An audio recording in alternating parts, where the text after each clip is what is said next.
be like that between Misha and me because of what he was. Because of what I was. Clay's lips touched mine, and they were warm and dry.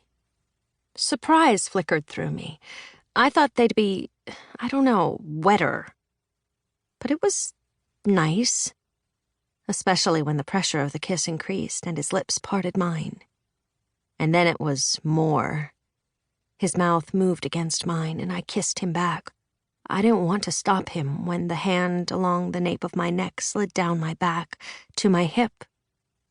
That felt nice, too, and when he eased me down, I went with it, placing my hands on his shoulders as he hovered over me, using his arm to support his weight so he didn't crush me.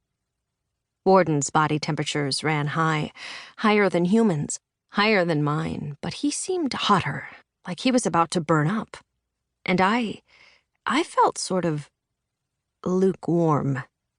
We kissed and kissed, and those kisses weren't dry anymore, and I liked the way his lower body had settled over mine, how it moved against mine, a mysterious rhythm that felt like it could be, more, if I wanted that.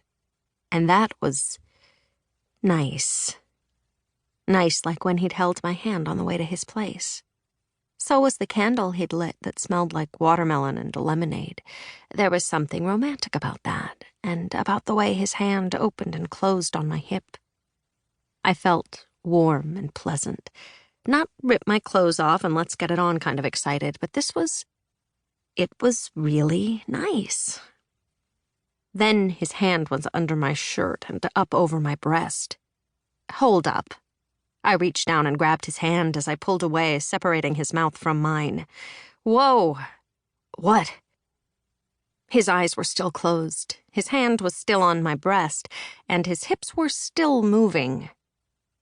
I said just a kiss, I reminded him, tugging on his hand.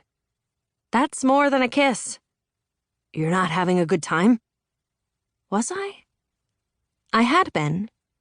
Keyword being had. Not anymore.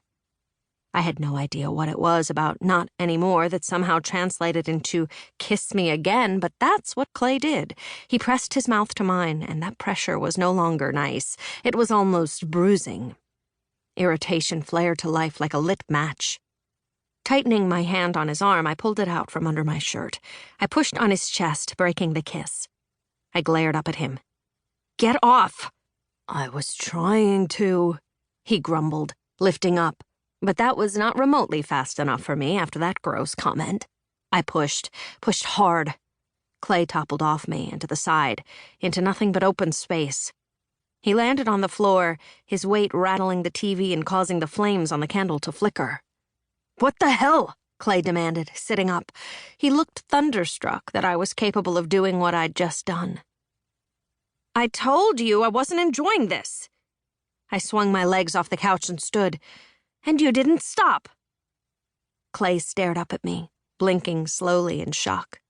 It was like he didn't even hear me. You pushed me off you. Yeah, I did, because you're gross. I stepped over his legs and stalked past the window, heading for the door. He powered to his feet. You didn't seem to think it was gross when you were begging me to kiss you. What? Okay, fake news right there, I snapped. I didn't beg you. You asked me if you could kiss me, and I said just a kiss. Don't rewrite what just happened. Whatever. You know what? I wasn't even into it. Rolling my eyes, I turned back to the door. Sure felt like you were. Only because you're the only female here that won't expect me to mate with her. Mating in Warden terms didn't mean hooking up. It meant getting married and having a metric crap ton of little Warden babies, and I was beyond insulted at this point. Not just because that was super wrong of him to say, but it also struck close to home. There was no one here for me, no relationship that could ever be considered serious. Wardens didn't mix with humans. They didn't even mix with my kind. I'm sure I'm not the only female here that doesn't want to mate with you, you jackass. Clay moved with the speed of a warden. One moment he was beside the couch, and the next he was in front of me. You don't need to be a... Choose your words,